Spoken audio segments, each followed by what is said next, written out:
C'est pas pour rien que parfois certains coups d'un soir sont incroyables, sont hyper intenses, laissent des souvenirs vraiment magnifiques.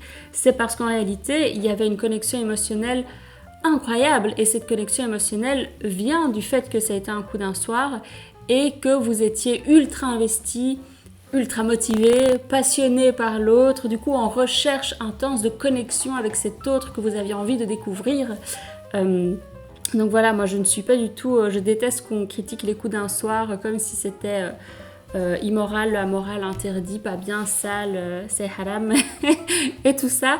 Non, des fois il y a des coups d'un soir qui sont qui sont touchés par la grâce quelque part, et puis il y a des couples où le sexe est vraiment dégoûtant. Donc voilà, bref, ce n'est que mon avis. Mais donc,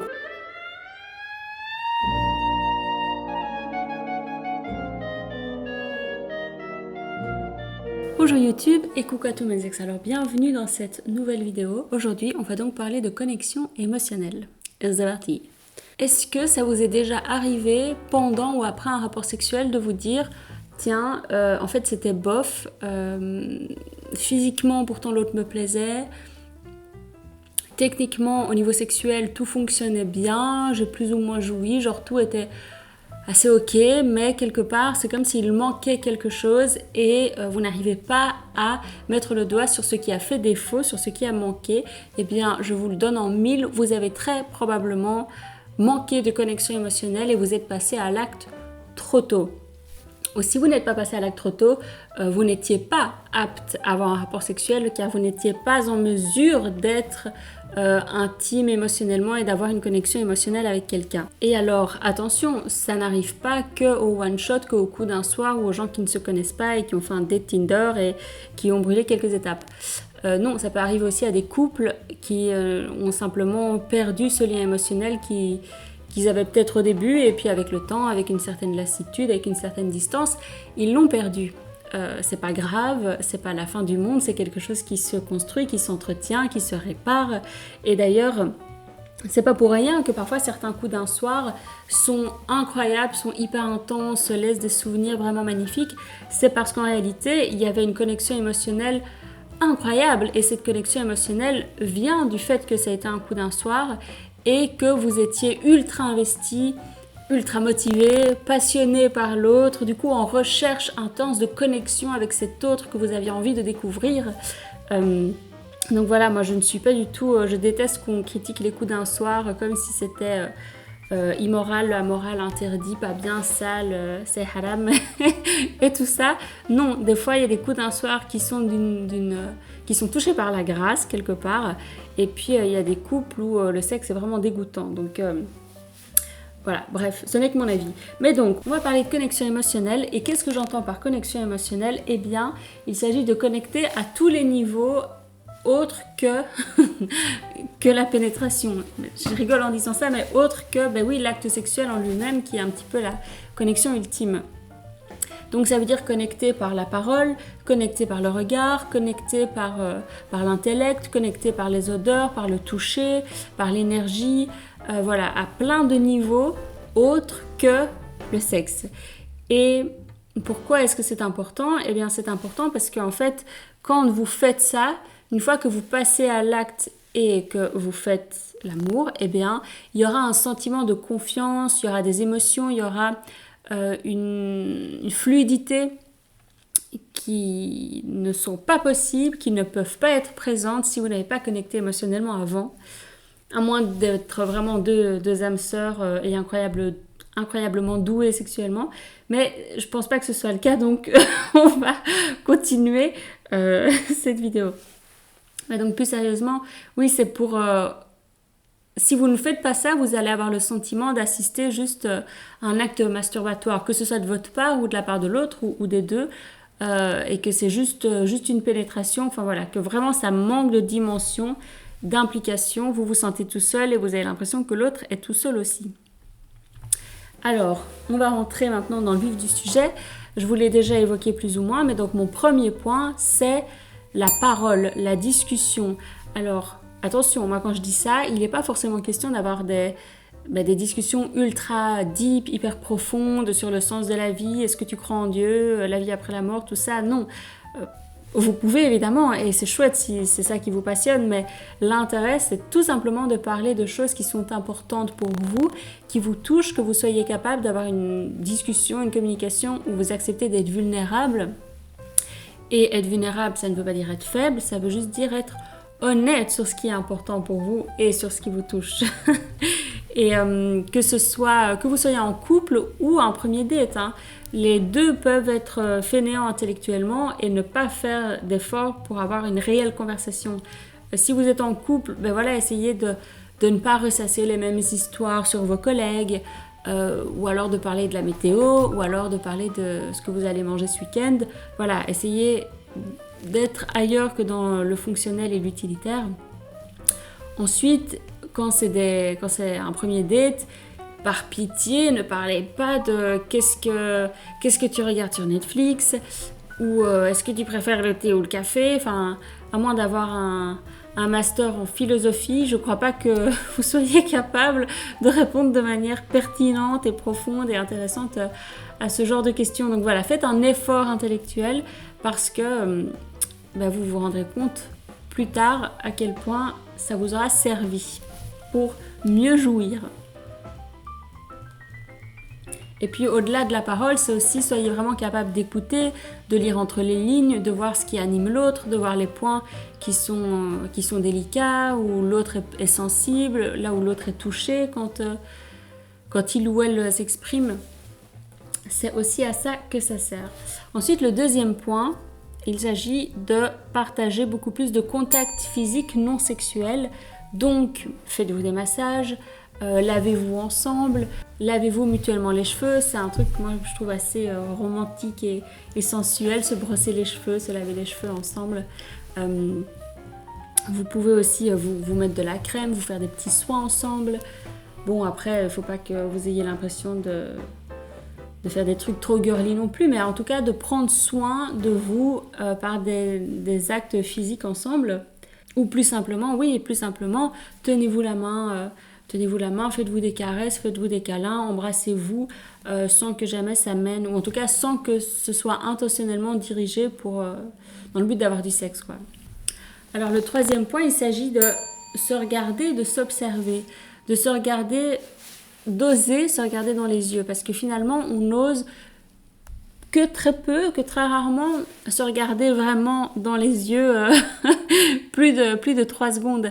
Ça peut être assez intimidant, un peu gênant, on n'assume pas forcément, mais en fait c'est très intense et ça peut justement permettre de connecter à un autre niveau que d'oser le faire. Donc voilà, moi je vous conseille de faire ce petit exercice, de tout simplement vous poser et vous regarder dans les yeux pendant 3 minutes et de vous observer sans jugement de vos réactions. Si vous rigolez, vous rigolez. Si vous pleurez, vous pleurez.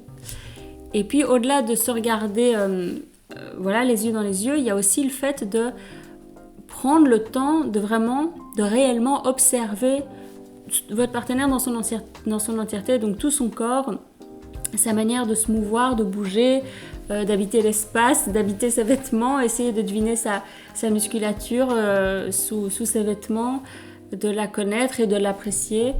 De vous familiariser, de connecter encore une fois avec son corps, ses mouvements, son énergie. Alors 4e point, on revient à quelque chose de peut-être plus pragmatique, ou je sais pas, plus concret, utiliser le virtuel. C'est-à-dire que beaucoup de gens ont tendance à utiliser le virtuel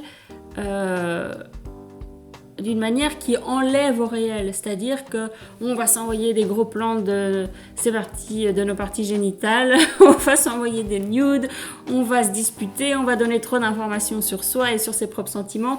Moi, je ne vous parle pas de ce genre de truc. Moi, je vous parle d'utiliser le virtuel pour donner une dimension en plus que le réel ne permet pas, donc de vous dévoiler, de vous mettre en scène d'une manière différente pour que l'autre vous perçoit sous un autre angle.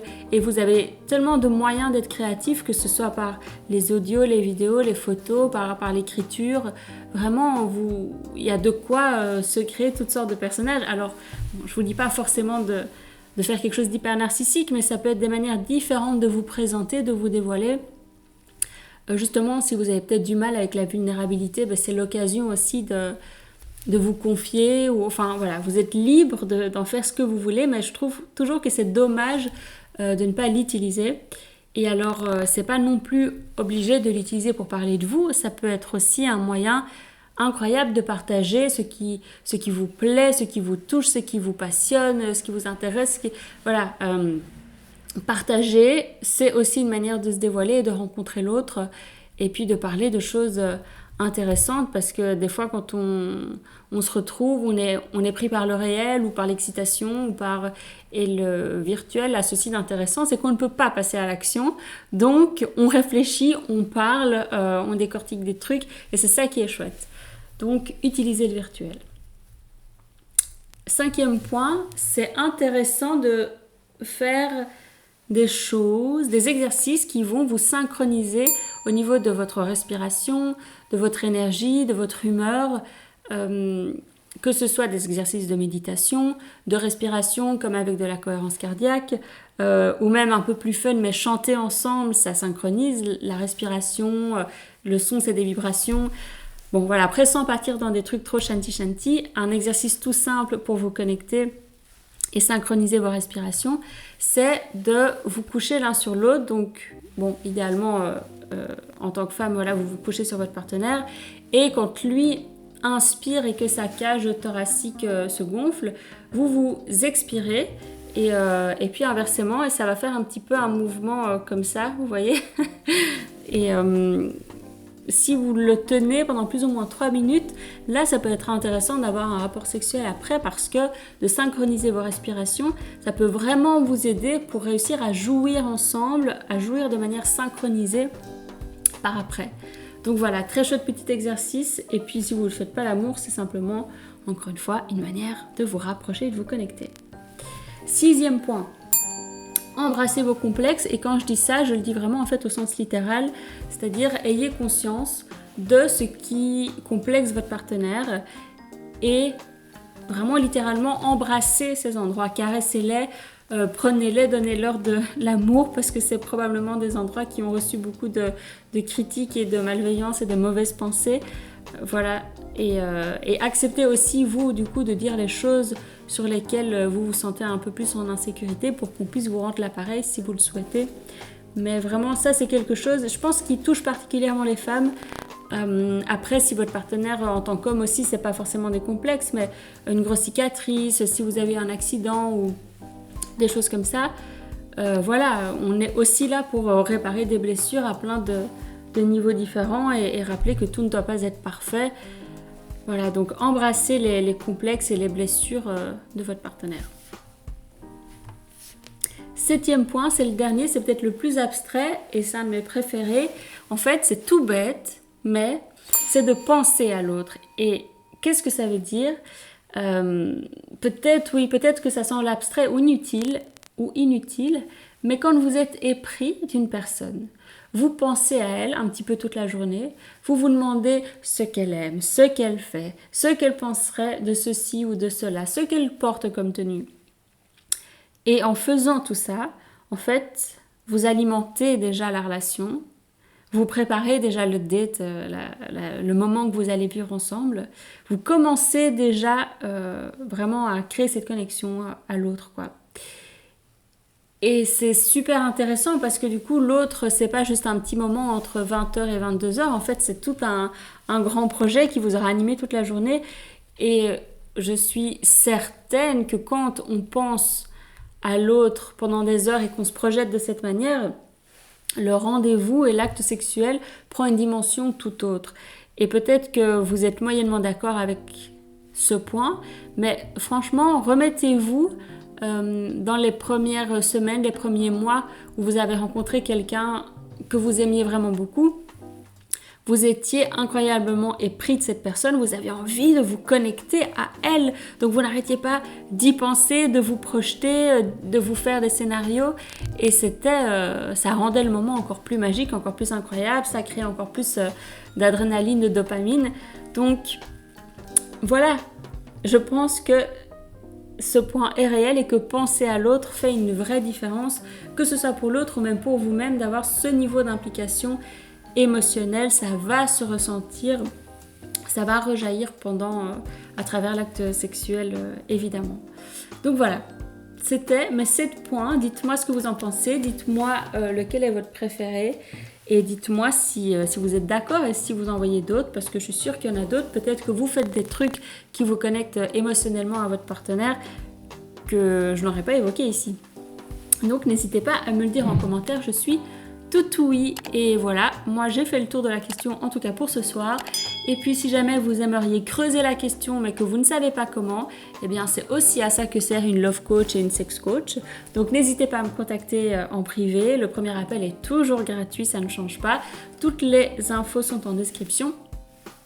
Et voilà, il ne me reste plus qu'à vous dire de liker, de commenter, de partager, de vous abonner.